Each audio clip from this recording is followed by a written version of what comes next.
Most probably, most probably. This is one of the reasons we decided, for example, to do ranked battles this year earlier, because it's a very heated competition.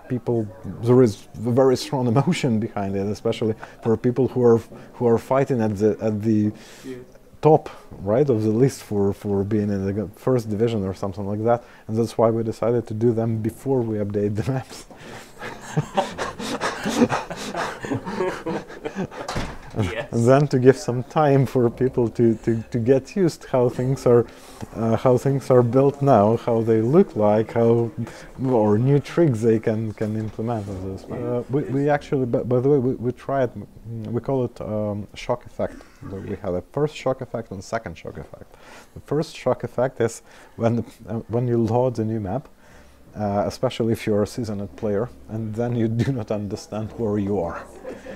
So, and when we identified it, we thought, oh, so you know what? Let's try to minimize the second shock. Is when I do not know where am I, but I'm kind of seeing something and start to do what I used to do for years, and we decided that it should work. Yeah.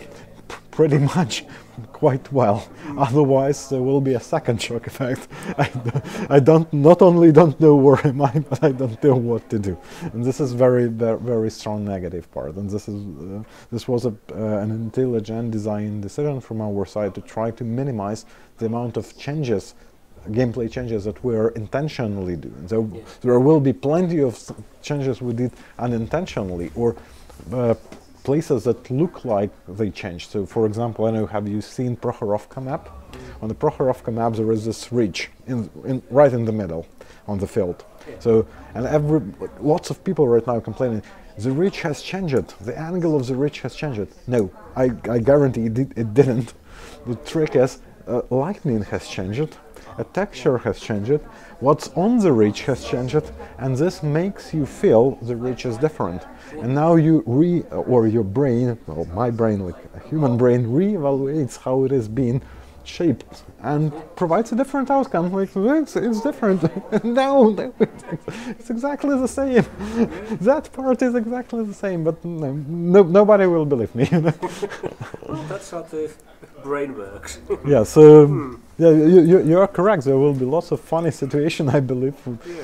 Well, we just finished redoing tanks, but I think this February we shipped the last tank in HD. So it was a very long story. It took us, I think, 4 years to rebuild every tank in HD.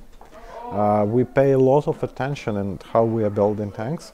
We have a special unit called historical accuracy that is overseeing how tanks are being built, that are together with independent researchers, checking with museums, with private collections, with archives for military, to see what vehicles were done, how they were done, what exactly was there, what was in plans, what was just designed but never built, or some stuff like that. So we spend lots of time and effort in order to make our tanks look as authentic as it's only possible. So we just finished redoing them. I don't think we're going to start doing this over any time soon. However, we are considering right now with a team to ship Ultra HD texture pack for tanks. That might bring this visual quality even higher than it is right now for people who can afford to run this kind of texture. So you will need tons of video memory for that. So we right now are trying to find a solution. First of all, it will it might be very good for streamers, because they generally have pretty good hardware. So they will be able to provide cool content. Maybe we will find a way how to make it more accessible. For example, only my tank is in 4K. Or something like that. Our experience with historical battles, that most of the players do not enjoy the situations that they perceive as unfair, and unfortunately history is very unfair thing. So what we are thinking, I'm not saying that we are going to do that, right? But what we are thinking of that, what if it will be more PvE? It would be more about cooperatively playing versus a specific scenario at some point. And in this kind of situation, our ability to build a very big environment, or even to stream, to on the fly load more pieces of the environment, might help us a lot. So this is one of the potential ways to go from now.